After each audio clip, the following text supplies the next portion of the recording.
The autumn rain had just stopped when Marcus Brennan stepped out of his gleaming black sedan, his Italian leather shoes clicking against the wet pavement as he reached for his son's hand. But the boy had frozen mid-step, his small body trembling. His wide eyes locked on something behind them, a hunched figure beneath a tattered blanket near the coffee shop entrance, and, when Marcus tugged impatiently at Oliver's arm, the 8-year-old didn't move, didn't blink, just whispered in a voice so fragile it barely broke the silence, "Dad, that's Mom." Marcus felt the world tilt, his breath catching in his throat as he turned slowly, forcing himself to look at the beggar he'd deliberately avoided moments before.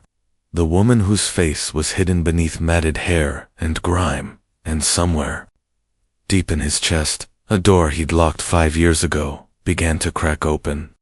He wanted to say Oliver was wrong, that his son was confused, but the boy had already pulled free and was running toward the woman, his small sneakers splashing through puddles, and Marcus stood paralyzed, his mind racing back to a time when that same woman had worn silk dresses, and her laughter had filled their home with warmth. "Mommy." Oliver's voice was breaking, and the beggar woman lifted her head slowly, as if the word itself carried physical weight. And when her eyes, those same emerald eyes Marcus had once loved, met her son's face, tears carved clean lines down her dirty cheeks, and she whispered, "Oliver," with such raw disbelief that even the passers-by stopped to watch.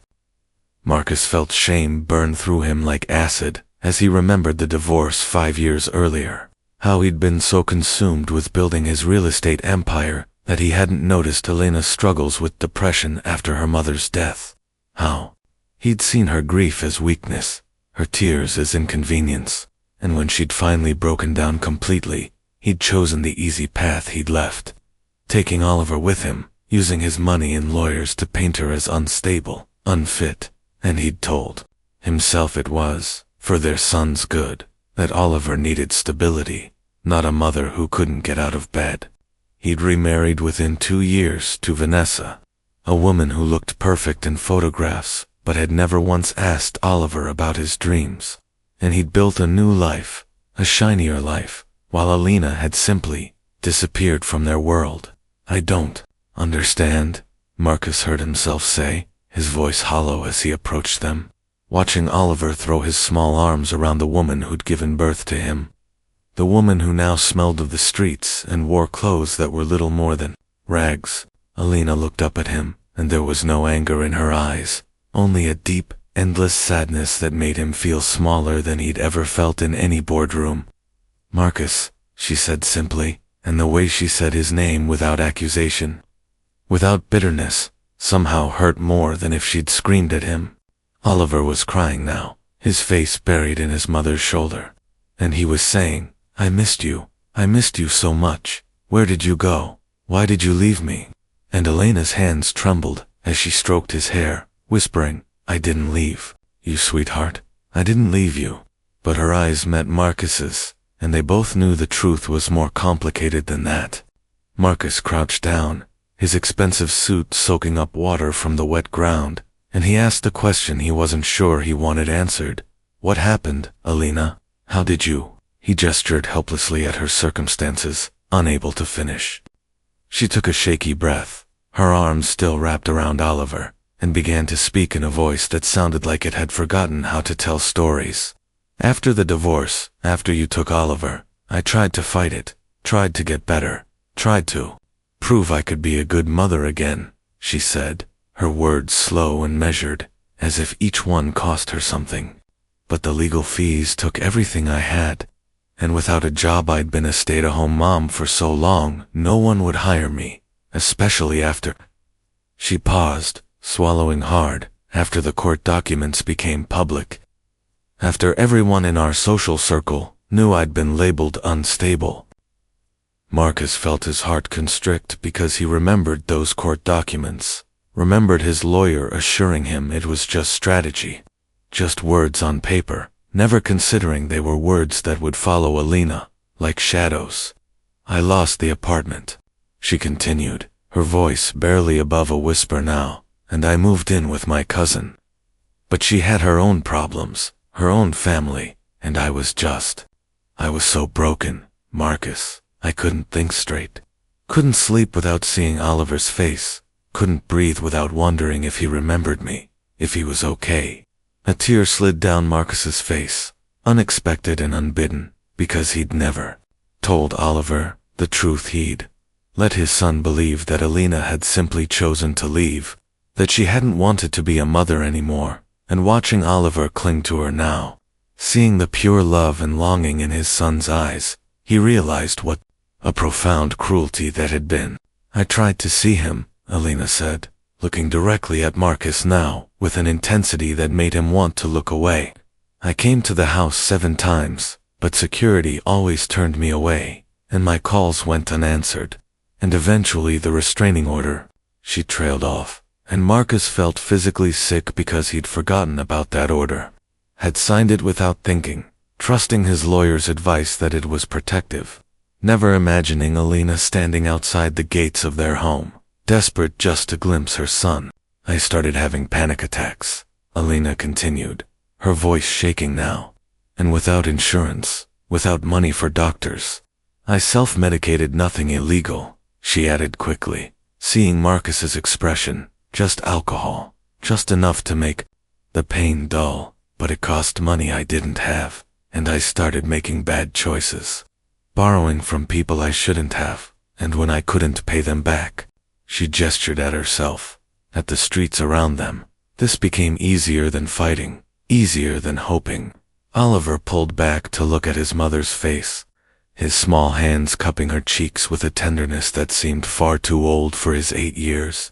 I told Dad you were an angel in heaven, he said, his voice cracking, because he said you went away, and I thought if you went away without saying goodbye, you must have died, because I knew you wouldn't leave me on purpose. Alina. Sob was raw and broken, and she pulled Oliver close again, rocking him, as she whispered, "You're right, baby, you're right. I would never leave you on purpose."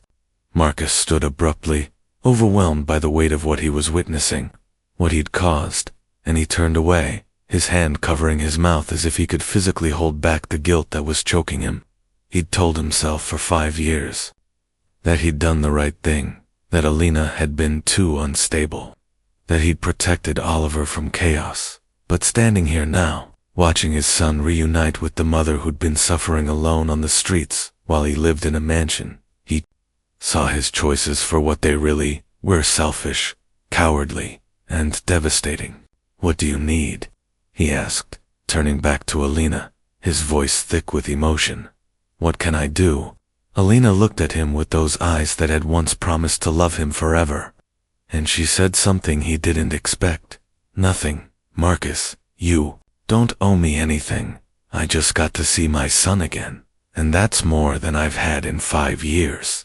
Her words were like a knife to his chest because he wanted her to be angry, wanted her to demand restitution, wanted anything but this quiet dignity from a woman who had every right to hate him.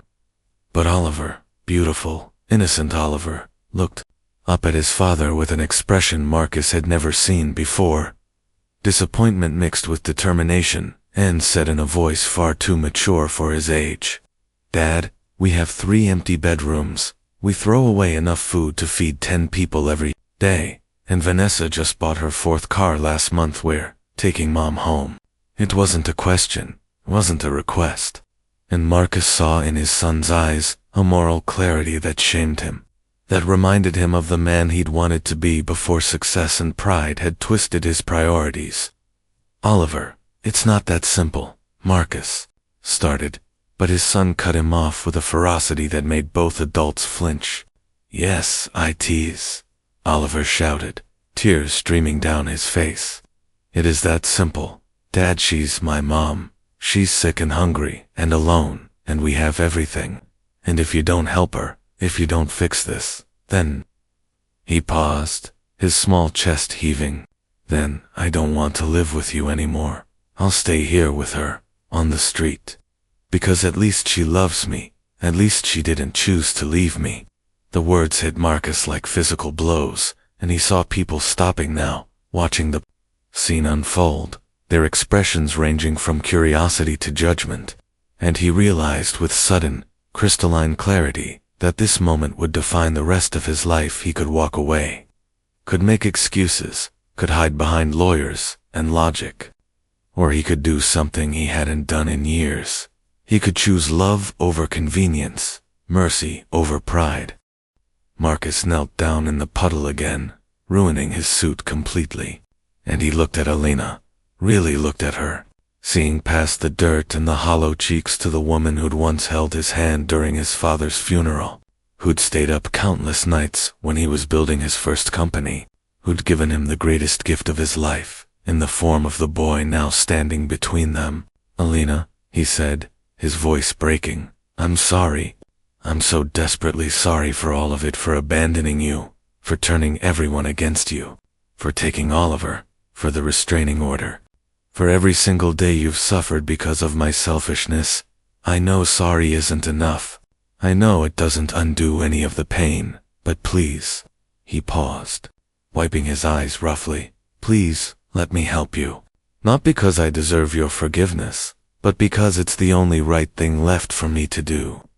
Alina stared at him for a long moment, searching his face for something sincerity, perhaps, or maybe just trying to reconcile this broken man with the cold stranger who'd destroyed her life. And finally, she nodded, just once, so slight Marcus almost missed it. The next hours passed in a blur. Marcus called his personal physician, Dr. Sarah Chen, who met them at his home, rather than a hospital, to spare Alina the humiliation of a public admission. He instructed his bewildered staff to prepare the guest suite, and said nothing when his wife Vanessa appeared in the doorway, her face tight with confusion and barely concealed anger. And he sat with Oliver on the stairs, while Dr. Chen examined Alina, his son's small hand gripping his with an intensity that said everything about how much hung in the balance. When Dr. Chen emerged, her expression was grave, but not hopeless. Malnutrition, untreated infections, signs of hypothermia exposure, severe depression and anxiety, but nothing that couldn't be healed with time, proper care, and medication. "She'll need ongoing treatment, both physical and mental," Dr. Chen said quietly, her eyes full of professional compassion, "and most importantly, she'll need reasons to get better, hope, purpose, connection." Oliver spoke up immediately, his voice small but certain. "She has me. That's her reason." Dr. Chen smiled sadly and nodded. "Yes, sweetheart. That's a very good reason." The following weeks were among the hardest of Marcus's life because Vanessa left, taking her belongings and her resentment and leaving behind only a terse note about not signing up for charity work and calling her lawyer. Because his business partners raised eyebrows and whispered in corners about his judgment. Because late at night, he could hear Alina crying in her room, the sound of trauma that couldn't be fixed with money or medicine. But they were also the most meaningful weeks because he watched Oliver come alive in ways he'd never seen. His son's laughter returning, his nightmares fading, as he spent every possible moment with Alina, reading to her, showing her his school projects, simply sitting beside her bed holding her hand. Marcus found himself spending more time at home, less time chasing the next deal, and in quiet moments he would talk with Elena carefully at first, then more honestly about what had gone wrong between them, about his failures as a husband and his cruelty as an ex-spouse. And she would listen without offering easy absolution, but also without vindictiveness. And slowly, painfully, something like understanding began to grow in the space where love had once lived. One evening, about 6 weeks after they'd found Alina, Marcus sat in the library while Oliver slept upstairs, and Alina joined him, looking healthier. Now her cheeks had color. Her hair was clean and cut. She wore comfortable clothes that actually fit, and she said something that changed everything. "Thank you for giving me my son back, Marcus. But I need you to understand something. I'm not staying here as your act of penance. I'm not a project for you to fix to make yourself feel better. I need to rebuild my own life, my own identity, and I need to know that when I'm strong enough to leave." You won't use your power to take Oliver from me again." Marcus felt the words like a test, which they were, and he responded with the truth. "I would never do that again, Alina. Never. What I did before was unforgivable. And if you want to take Oliver and live somewhere else, if you never want to see me except at custody exchanges, I'll accept that. I'll support it, because he deserves to be with you, and you deserve to be his mother without my interference." Alina's eyes filled with tears, but she was smiling slightly, and she said, "I don't want to take him away from you, Marcus. Despite everything, you're still his father, and he loves you, and he needs you too. I just need to know that we can find a way forward that's about what's best for Oliver. Not about our past, not about guilt or obligation, but about genuine love for our son." They talked for hours that night, about co-parenting, about Elena's need for therapy and education to restart her career, about Marcus funding her recovery, not as charity but as restitution for what his actions had cost her. And by the time the sun began to rise, they had the outline of something fragile but real, a chance at healing. The months that followed brought gradual transformation. Alina moved into a nearby apartment that Marcus helped her secure, close enough for Oliver to easily go between homes, but separate enough for her to rebuild her independence. She started trauma therapy and joined a support group for people recovering from homelessness. Marcus established a foundation to help parents who'd lost custody due to mental health crises, channeling his guilt into something constructive. And Oliver thrived, splitting his time between his parents, finally allowed to love both without feeling torn apart.